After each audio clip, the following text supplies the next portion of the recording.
बिस्मिल्लाहिर्रहमानिर्रहीम। अस्सलामु अलैकुम माय डियर स्टूडेंट्स।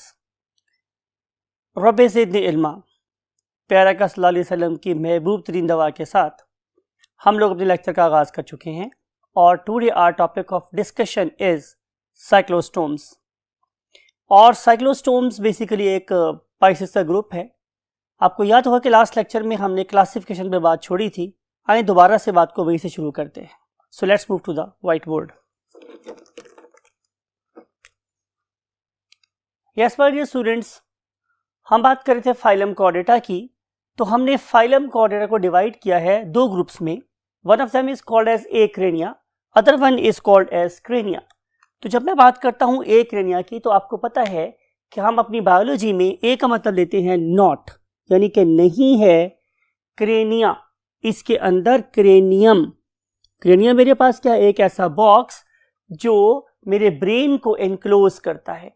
तो इन ऑर्गेनिजम्स के पास डेफिनेट ब्रेन जैसी कोई चीज नहीं है, इसलिए हमने इसे क्या रखा? एक्रेनिया।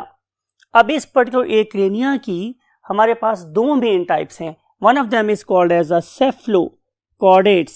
सेफ्लोकॉर्डेट्स यानी कि ये ऐसे कॉर्डेट्स थे कि जिनके पास ब्रेन अभी और अपनी एवोल्यूशनरी स्टेजेस में बहुत प्रिमिटिव है, लेकिन बहरहाल किसी हद तक इनमें की चीज पैदा रही, तो नाम रखा इसका क्या? सेफ्लोकॉर्डेट्स। दूसरे नंबर पे मेरे पास क्या है? यूरोकॉर्डेट्स, जो उनसे भी ज्यादा क्या है? प्रिमिटिव हैं। तो ये दो ग्रुप्स जो थे किसमें प्रेजेंट थे? एक्रेनिया में। लेकिन ऑन द अदर हैंड जो मैंने इनका दूसरा ग्रुप बनाया उसका नाम क्या था? क्रेनिया। इसका मतलब ये है कि दे हैव गॉट अ ब्रेन। और ब्रेन मेरे पास कब बनेगा? कि जब मेरी बेसिक बायोलॉजिकल डिमांड्स पूरी करने के बाद अभी भी बहुत ह्यूज नंबर में एक्स्ट्रा अमाउंट में पड़े हुए हैं क्या? Intermediate neurons. तो जितने मेरे पास इंटरमीडिएट न्यूरॉन्स कितने होंगे? ज्यादा होंगे, उतना ही ज्यादा मैं एक्स्ट्रा बायोलॉजिकल एक्टिविटीज कर सकता हूं। What is meant by biological activities? इससे बड़ा सिंपल ही है हमारे स्टूडेंट्स कि मैं सो रहा हूं, मैं खा रहा हूं, मैं पी रहा हूं, मुझे प्यास लग रही है, राइट, मेरा एनिमी मेरे पे अटैक कर रहा है, मुझे उससे बचना है, वगैरह वगैरह। इस तरह की जो सारी बातें हैं, these are the basic biological demands. लेकिन जब मैं बात करता हूं हाई ऑर्डर लर्निंग की, जब मैं बात करता हूं कॉग्निशन की, जब मैं बात करता हूं रीजनिंग की, जब मैं बात करता हूं लिंग्विस्टिक्स की, तो ये है मेरे पास basically extra biological you can say activities. तो जिन ऑर्गेनिज्म के पास एक्स्ट्रा बायोलॉजिकल एक्टिविटीज करने के अलावा सोचने के लिए क्या प्रेजेंट होंगे? Extra number of intermediate neurons. तो अल्लाह ताला क्या करेंगे? उन न्यूरॉन्स को प्रोटेक्ट करने के लिए ब्रेन बॉक्स बनाएंगे। तो जिन ऑर्गेनिज्म के पास ये ब्रेन बॉक्स भी इंक्रेडियम प्रेजेंट है, उन सबको हमने कहाँ प्लेस कर दिया है? क्रेनिया। अब ये बात अलग है कि किसी ग्रुप ऑफ ऑर्गेनिज्म में जो क्रेनियम है वो छोटा है और किसी में ज़ाहिर है बड़ा है, और कोर्स ऑफ एवोल्यूशन में डेफिनेटली एक वो स्टेज आएगी कि जब इंसान क्रिएट हो जाएगा तो बोलेंगे लक़द खलक़नल इंसान फ़ी अहसनि तक़वीम। लेकिन बहरहाल बाकी ऑर्गेनिज्म के अंदर भी ब्रेन इज प्रेजेंट। वो अलहदा बात है कि ब्रेन छोटा है, not that sufficient to carry out activities like human activities, right? अब हम बात करेंगे क्रेनिया के अंदर हमने जिस ऑर्गेनिज्म को प्लेस किया हुआ, that is called as a vertebrates. और वर्टिब्रेट्स का मतलब आपको पता है कि इनके पास प्रॉपर एक क्या प्रेजेंट होगी? वर्टिबल कॉलम प्रेजेंट होगी। तो जिन ऑर्गेनिज्म के पास वर्टिबल कॉलम प्रेजेंट और हम नाम कर देते हैं वर्टिब्रेटा। और वर्टिब्रेटा की हमने बनाई हैं दो मेन सुपर क्लासेस। उनमें से एक का नाम क्या है? सुपर क्लास पाइसेस, और दूसरे के नाम क्या है? Super class Tetrapoda. पाइसेस में हमने तमाम फिशेस और फिश नुमा जानवर रखे हैं। आइए देखते हैं कि पाइसेस में मेरे पास कौन कौन सी तीन मेन टाइप्स पाई जाती हैं। तो number one type that we are going to discuss today and that is called as the cyclostomes. Very first branch is cyclostome. Cyclostomes. और जो दूसरा ग्रुप है मेरे पास, पहला ग्रुप कौन सा था? साइक्लोस्टोम्स। और जो मेरे पास दूसरा ग्रुप है स्टूडेंट्स, उसका नाम है कॉन्ड्रिक्थिस। और जो मेरे पास ग्रुप है ये वाला कॉन्ड्रिक्थिस, इसके अंदर तमाम कार्टिलेज की बनी हुई फिशेस शामिल हो जाती हैं। और जो मेरे पास last but not the least group इसका, उसका नाम है मेरे पास ऑस्टिक्थिस। और ऑस्टिक्थिस से बाद मेरे पास ये है कि इसमें हमने बोनी फिशेस को शुमार करना है। तो ये तीन मेन क्लासेस हैं। और टेट्रापोडा को आप पहले पढ़ के आए हैं, यू नो वेरी वेल कि इसके अंदर हमारे पास जो सबसे पहला ग्रुप है it is called as amphibia. Right. Number 2, can anybody guess? सब ग्रेड 9 में पढ़ के आए हैं स्टूडेंट्स। या second group is reptilia, second group is reptilia, इसके अंदर तमाम क्रॉलर्स आ जाते हैं।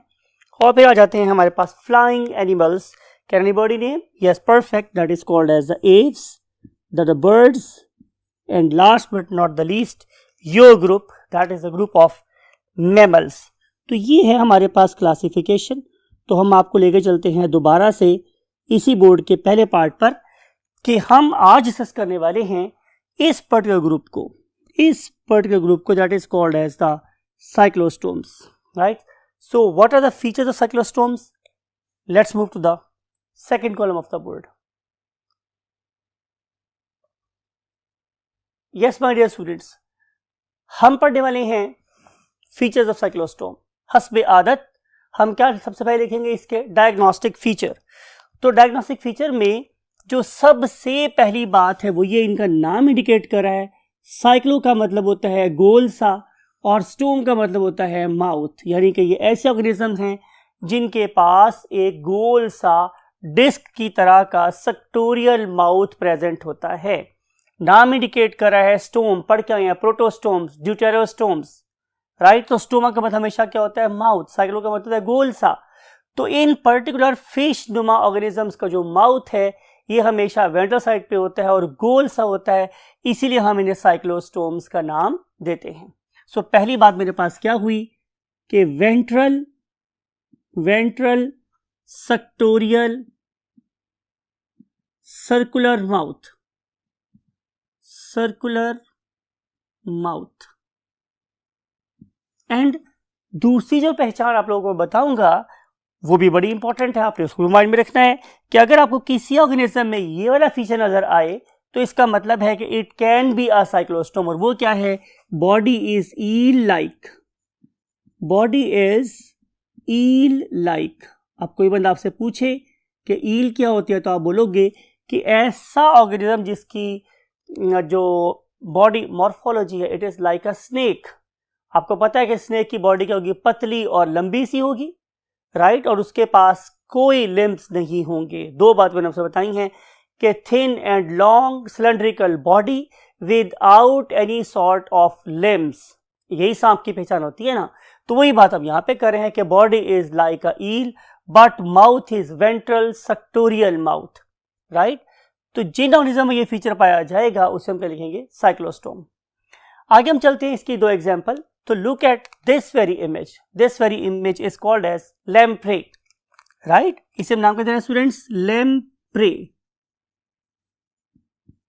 अब ये जो ऑर्गेनिज्म है, अगर आप इस पर्टिकुलर वीडियो को देख रहे हैं तो आपको नजर आएगा कि शायद इसका ये जो हैबिट है जो नजर आ रही है आप लोगों को इस पर्टिकुलर वीडियो में कि ये ऑर्गेनिज्म अपने आप को एक स्टोन के साथ चिपकाने के लिए मशहूर है, उसको स्क्रैप करने के लिए मशहूर है, और इसीलिए हम लोग इसे लैम्ब्रेट एंड देन प्रे का नाम बोलते हैं। जब मैं बात करता हूं लैम्ब्रेट का, इसका मतलब होता है लिकिंग।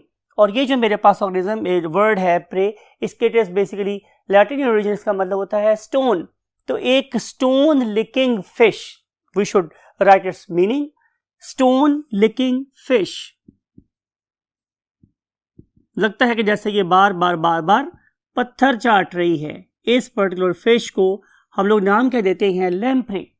और जो दूसरा ग्रुप आप लोगों को यहां पे नजर आ रहा है that is called as the hag fish. अब अगर आप इस पर्टिकुलर ऑर्गेनिज्म के माउथ को देखें, मैंने आप लोगों के लिए यहाँ पे इसके 3 डिफरेंट इमेजेस लगाए हैं। आप देख रहे हैं कि इस पर्टिकुलर फिश का माउथ क्वाइट हॉरिबल, बड़ा हॉरिबल सा है। खास तौर पे अगर आप इसके ऊपर लगे हुए टेंटिकल्स के अरेंजमेंट को देखें, टेंटिकल नुमा के अरेंजमेंट को देखें तो it is really horrifying. Plus अगर आप इसको देखें तो इसका माउथ वेंट्रल साइड पे है और इसके माउथ के हमारी तरह से 2 हॉरिजॉन्टल नहीं 2 वर्टिकल लिप्स हैं। और इन वर्टिकल लिप्स के साथ आप लोगों को बहुत सारी क्या नजर आ रही हैं? बहुत सारी स्पाइंस, टूथ टिप है, यानी कि बहुत सारे काइटस किस्म के स्पाइंस नजर आ रहे हैं, इसके ऊपर कांटे नजर आ रहे हैं इसके लिए, राइट। तो ये है मेरे पास दूसरा ग्रुप इन पर्टिकुलर साइक्लोस्टोम्स का। लेकिन आप लोगों को लैम्प्रे का माउथ ज्यादा सर्कुलर और सर्कुलर नजर आता है as compare to these hag fishes. Hag fishes के माउथ वर्टिकली बॉडी के पैरेलल स्लिट है और इसके साथ दो होंठ नुमा चीजें नजर आ रही हैं जिसके ऊपर बहुत सारे काइटिनस टीथ नजर आते हैं। Now look at their habitat. Habitat की बात की जाए तो जाहिर है ये सारे के सारे ऑर्गेनिज्म एक्वेटिक इन नेचर हैं। आपको पता है कि जब हम वर्ड यूज करते हैं एक्वेटिक तो इसका मतलब ये है कि these organisms are water dweller, ये पानी में रहते हैं। अब पानी की मेरे पास दो किस्में होती हैं, उनमें से एक का नाम मेरे पास क्या होता है, डेफिनेटली फ्रेश वाटर। तो बिल्कुल इसमें बहुत सी जो फिशेज हैं, बहुत सी जो स्पीशीज हैं वो फ्रेश वाटर में रहती हैं और बहुत सी जो फिशेज होती हैं डेफिनेटली वो मेरे मेरीन वाटर में भी रहती हैं, मेरीन वाटर। अगली बात कि इन ऑर्गेनिजम्स का एक और बिहेवियर भी होता है कि ये वाले ऑर्गेनिज्म अपनी जिंदगी के पहले 4 साल किस में गुजारते हैं, सॉल्टी वाटर में गुजारते हैं और उसके बाद ये एक खास किस्म का बिहेवियर शो करते हैं जिसे हम लोग एनाड्रोमस बिहेवियर बोलते हैं। इसका मतलब ये है कि 4 साल that is basically their larval stage, उस पर्टिकुलर स्टेज तक पानी में रहने मरीन वाटर में रहने के बाद now they begin to migrate in upper, you can say river, upper waters of the river, upper streams of the river। तो इस किस्म के बिहेवियर को हम लोग एनाड्रोमस बिहेवियर बोलते हैं। क्या लिखते हैं हम लोग स्टूडेंट से, anadromous behaviour. Anadromous behaviour in the terms of their habitat, they pass the first years of their life in, you can say, oceans and then begin to migrate in the upper waters, right? Now we want to discuss their general behavior.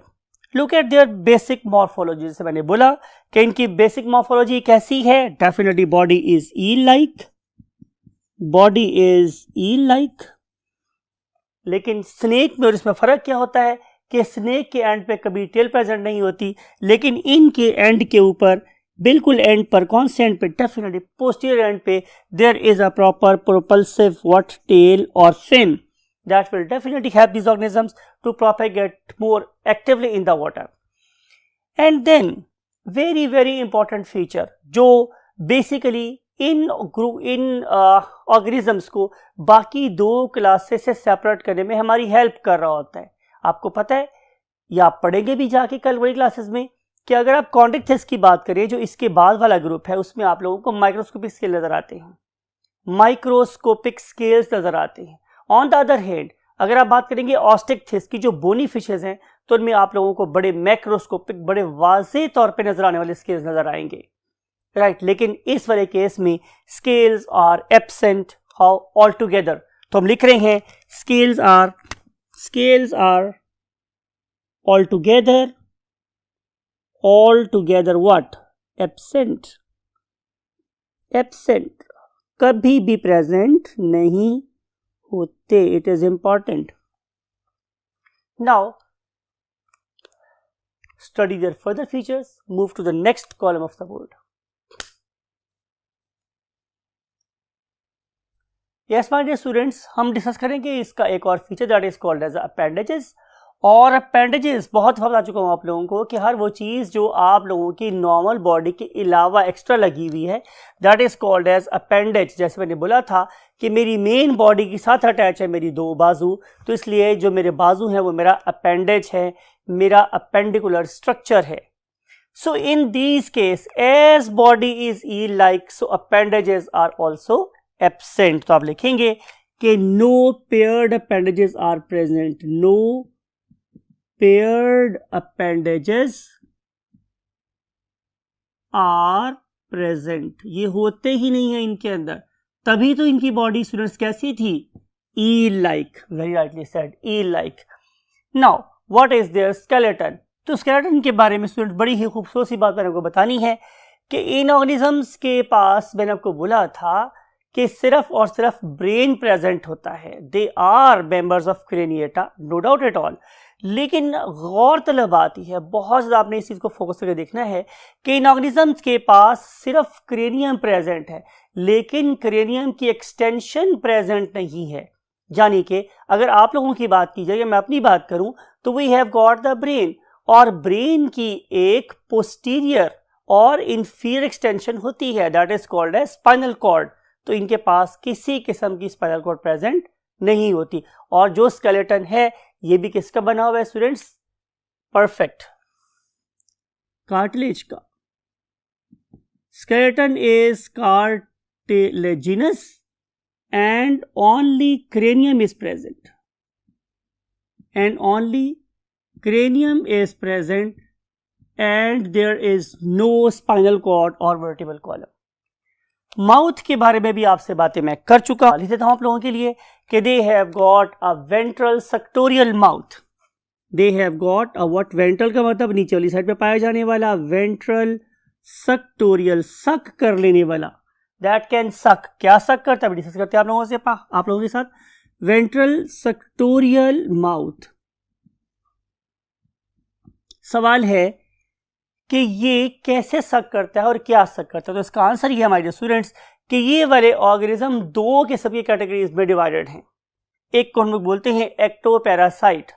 When ever I use the term ecto, इसका मतलब है कि surface के ऊपर से पीने वाले, right जैसे कि हमारी जुएं हैं, जो हमारी जुएं हैं वो भी हमारी स्किन के ऊपर से ब्लड को सक कर रही होती हैं। तो देयरफॉर हम अपनी जुओं को क्या बोलते हैं? Ectoparasite, right.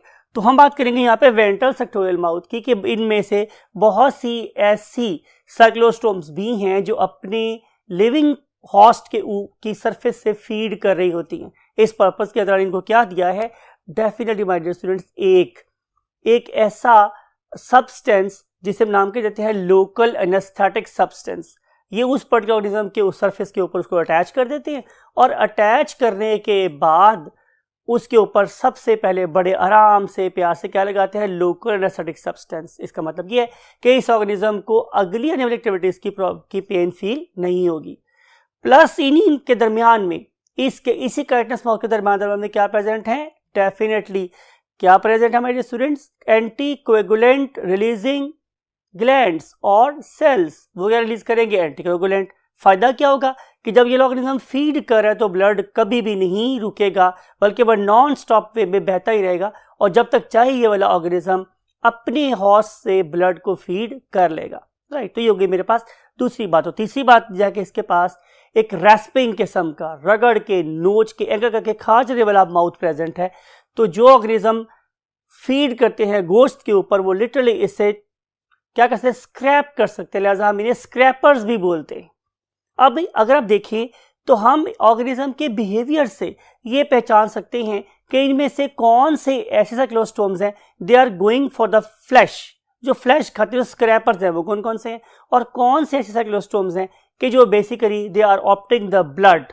तो इसके लिए हमें देखना पड़ेगा उनके बिहेवियर को। तो नजर आता है कि वो वाले ऑर्गेनिज्म कि जो ऑर्गेनिज्म की साइड से या टॉप से अटैक कर रहे हैं, basically they are meat seekers, वो गोश्त को अटैक कर रहे होते हैं।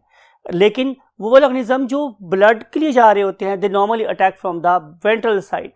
तो ये भी बिहेवियर हमने स्टडी किया तो पता चला कि किस के साइक्लोस्टोम्स की फीडिंग उनके बिहेवियर से कोरिलेट कर रही होती है।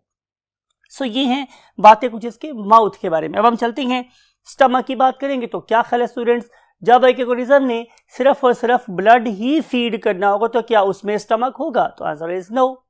तो स्टमक इज एब्सेंट। तो यहां पे लिखेंगे स्टमक इज एब्सेंट। लेकिन वो वाले ऑर्गेनिज्म के जिनके अंतर जो मीट सीकर्स हैं, उनके अंदर भी जो काम स्टमक ने करना था वो वाला काम तो टीथ ऑलरेडी करके दे रहे हैं।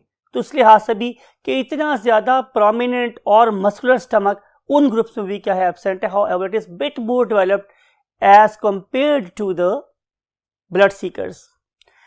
Now we want to see the respiration.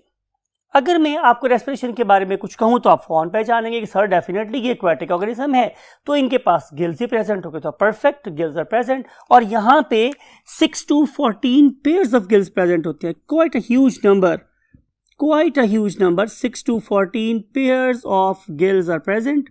और आप डेफिनेटली ग्रेड 9 में पढ़ के आए होंगे कि ये माउथ से पानी को अपने अंदर लेके जाते हैं, फिर अपनी ओरल कैविटी को डिप्रेस करते हैं and water is forced to the pharyngeal region, और उस फ्रेंजियल रीजन में it will take the lateral position, mean साइडों की तरफ पानी मूव करेगा और डेफिनेटली इसके गिल बार्स और गिल लैमेली को क्या करता हुआ, नहलाता हुआ, उसको एयरेट करता हुआ, water will then come out through the visible what gill slits.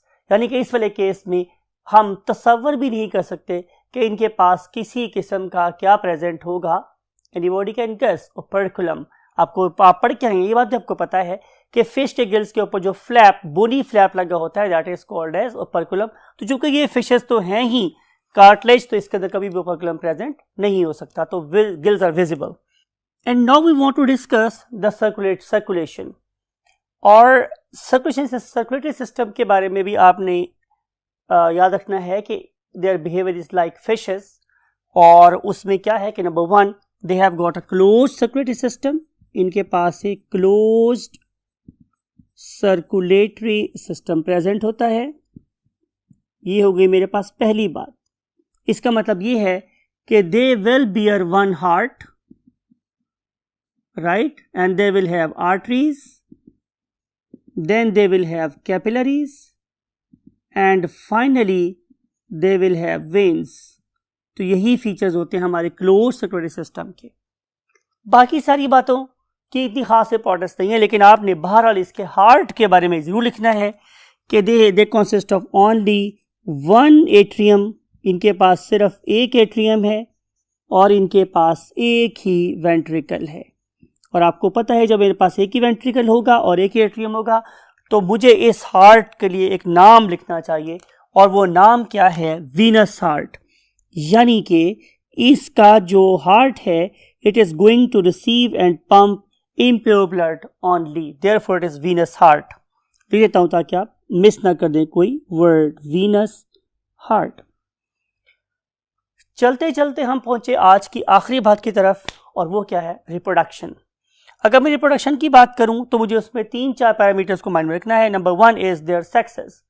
अगर मैं सेक्सेस की बात करूं तो इन ऑर्गेनिज्म के मेल और फीमेल सेपरेट होते हैं, यानी कि मेल एक अलहदा ऑर्गेनिज्म है और जो फीमेल है वो एक अलहदा ऑर्गेनिज्म है।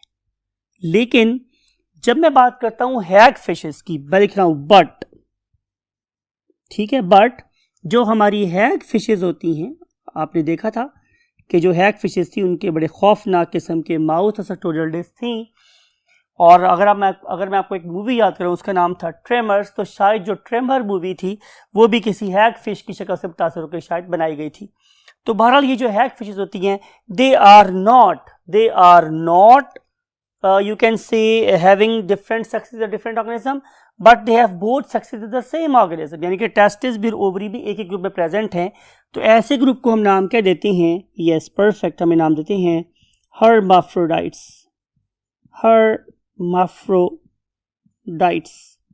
तो these organisms are hermaphrodites।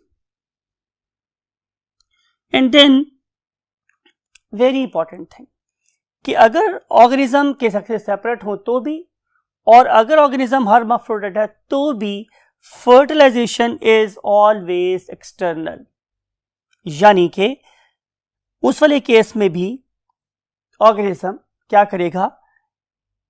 Eggs को पहले रिलीज करेगा और उसके बाद उसके ऊपर स्पर्म को शॉवर करेगा। तो इसे हम लोग क्या बोलेंगे? External fertilisation, because fusion of the egg and sperm is taking place outside the female body in the water, therefore we will say it as fertilization is always external। लेकिन important बात यह है कि ये जो ग्रुप है इनके mail और फीमेल दोनों मिल के समंदर के बॉटम पे पेबल्स को, स्टोन्स को इकट्ठा करते हैं और उसमें एक छोटा सा एक घर सा बना लेते हैं, एंड दैट वेरी घर is called as redds, REDDS। इन पर्टिकुलर नेट्स का नाम मेरे पास क्या होता है स्टूडेंट्स? REDDS, इन्हें बोलते हैं रेड्स। इस पर्टिकुलर रेड के अंदर जाके ये जिंदगी की पहली और आखिरी रिप्रोडक्शन करते हैं, यानी कि ये वाले ऑर्गेनिज्म एक ही दफ़ा ज़िंदगी में एग्स बनाते हैं और एक ही दफ़ा स्पर्म बनाते हैं और एक ही दफ़ा इनको रिलीज कर देते हैं, और उसके बाद इनकी दिन दोनों की, मीन्स मेल की व फीमेल क्या होती है? डेथ हो जाती है। तो ये है इनके नेस्ट की रूल और उसके बाद इनकी इंपॉर्टेंस। और उसके बाद अपने ही इंसेस्टर्स को डेफिनेटली ऑर्गेनिज्म भी खा सकते हैं, और चूंकि ये आपको पता है स्कैवेंजर्स भी हैं, ऑर्गेनिज्म को भी खाते हैं, तो इनकी दूसरी फिशेस इनको भी चट कर देंगे या खा जाएंगे। समंदर में भी कोई चीज़ ज़ाया नहीं होती। फिर इन फर्टिलाइज एग में से थोड़े अरसे के बाद क्या निकल आएंगे? लार्वी। उन पर्टिकुलर लार्वी का एक अपना स्पेसिफिक नेम है, उन्हें हम बोलते हैं एमोसीट लार्वी। एमोसीट लार्वी। और ये जो एमोसीट लार्वी है ये हमारे एनिमल किंगडम के परहैप्स सबसे लॉन्गेस्ट लार्वल फेज में आने वाले ऑर्गेनिजम्स हैं, और इनकी जो लार्वल स्टेज है वो 3 to 4 ईयर्स तक हो सकती है। यानी कि अगर मैं आपको ये बताऊं कि ऑलमोस्ट इनकी जो गेस्टेशन पीरियड है, लार्वल फेज में आने का जो पीरियड है, अगर हम उसे कंपेयर करें अपने गेस्टेशन पीरियड से, तो इसकी गेस्टेशन पीरियड शायद एलिफेंट से भी ज्यादा है। So they are the organism that have got the longest gestation period in the animal history. So these are the few features those were pertaining to this particular group that is called the cyclostomes. यहाँ मैं आप लोगों के लिए कुछ images छोड़ के जा रहा हूँ with the beautiful views of these marvelous organisms, perhaps the scavengers of the oceans, cleanser of the oceans, that is called as what? The cyclostomes. Have these particular images, view them, and allow me to say you goodbye for the next lecture that will be regarding the chondrichthyes called as the cartilaginous fishes. I always recommend कि अपने parents का बहुत ख्याल रखें, और जब कभी दुआ करें उनको भी याद रखें और हमें भी याद रखें. I want to say you Allah Hafiz.